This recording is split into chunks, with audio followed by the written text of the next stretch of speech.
Welcome back. I'm the Watch King. On this video, we're going to talk about why are watches no longer made out of silver or sterling silver. If you don't know what sterling silver is, I highly suggest you go watch my last video. We go in depth on not just sterling silver, on silver in general, what companies can market, how they can swindle you. And it's not just regular companies, right? The Royal Canadian Mint makes silver coins and they're 50% silver. So you just go watch that video if you don't know what sterling is and you don't know the metal purities. So hopping into this video, why are watches no longer made out of silver or sterling silver? There's a few reasons. There's the reason that most people say it's too soft, right? It's too soft of a metal. Well, let me tell you something. I'm wearing a solid gold piece. This is 18 karat gold, meaning 75% of this is gold. And the other 25 could be a combination of silver and copper and all that. But this watch is way softer than a sterling silver watch would ever be. So that argument's just thrown out the window. The second biggest argument is the tarnishing. This is where there's more valid reasons, right? The tarnishing, some people don't like their watches tarnished, right? And I get that, right? They want the stainless steel. Okay, fine. Then there's the thing of price. But price, I get it. Price, it's let's say it's $34 an ounce right now of making this video. Silver, gold is well above 3,000. So I don't really understand. You can make silver watches and people pay a premium because they're silver. Some people like it. But I guess there's just the market demand, right? That's where it really ends up, right? If there was a huge market demand for silver watches, there would be people asking for it and companies would make it. Tudor, I think, is trying to do something bold. They make a silver watch right here. This is silver and it's mixed with aluminum. So you get that aluminum. So you get that longer lasting without that patina. So that's pretty cool that they do that.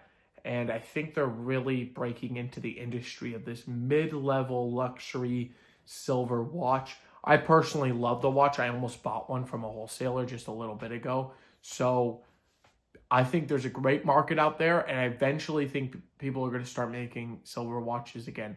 Another brand that does it really well, silver, is Chrome Hearts. Now, it's not original. A lot of people won't like it, but they are making these silver watches in the public eye. People are going to be like, maybe I want a silver watch, right? They do custom pieces on Rolexes and etc., right? So you would do that, and you would get it all silvered out by Chrome, and they do everything by hand. But they're interesting designs, and they get the public's interest in silver watches. So I have nothing wrong with that, right? So these are two examples of silver watches. There's not really much else, right? There are some mid-level watches, like I'm talking under 3,000, around 2,000, that have silver in the inside of their like bracelets, or maybe the bezels made out of silver. You see that sometimes, but very rare. And that's about it. So where did it change, right? Back in the day, everything was made out of silver. The watches, basically everything. Well, let's go back to World War I, right? Men wore pocket watches. Women wear wristwatches. It was a very feminine thing. In the trenches, people don't have time to go in their pocket, pull it out, and check it, right? You'll get shot by that time, right? Everything was fast in World War I. They were in the trenches. Bullets were flying everywhere. So they strapped it on themselves. And that's when they came home, they were like, oh, that's super convenient. Let me do that. Let me strap on the watch on myself and wear it out and enjoy it. So that's where the wristwatch came from, for men at least. Then after, we had the invention of stainless steel around the 30s, like mid 30s, I believe.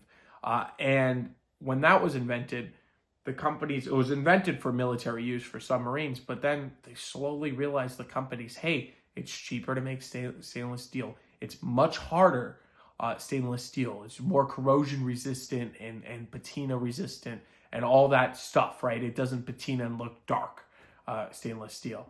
So they're like, let's do it. Let's jump on this stainless steel wagon. And all the companies did it. And men started to like stainless steel, right? Why would you want a better quality material in your watch, longer lasting, and it doesn't show wear over time? So they did it, And that's where we are today with this big transition through the 40s and the 50s. And that's basically it, right? By the 50s, there's really no silver watches anymore being made for men. So that's how we get the history of basically silver to stainless steel. And what would you prefer, right? If you had this same watch for $4,000, one's in silver, one's in stainless steel, like a Black Bay, for instance, well, what are you going to choose? I would choose a silver because it's different, it's unique, but I understand everybody's not like me, right? I like patina, I like age on watches, I like making it, every watch is basically a piece unique, right? Because they all patina differently. So that's my opinion. I would love to know, why do you own a silver watch and why, and would you ever own a silver watch? I'm very interested. If you're interested in any really cool watches, I don't have any silver ones in, but I have some really unique and special pieces. Go check out the watchkingofficial.com. I will have, it's all in the description below. I have some amazing watches. Talk about early stainless steel. I have a step case chronograph, driver, just amazing. World War II, incredible. So I want to thank you all for watching. If you have any questions or anything like that, you can reach me with the links below. Thank you, and I will catch you on the next one.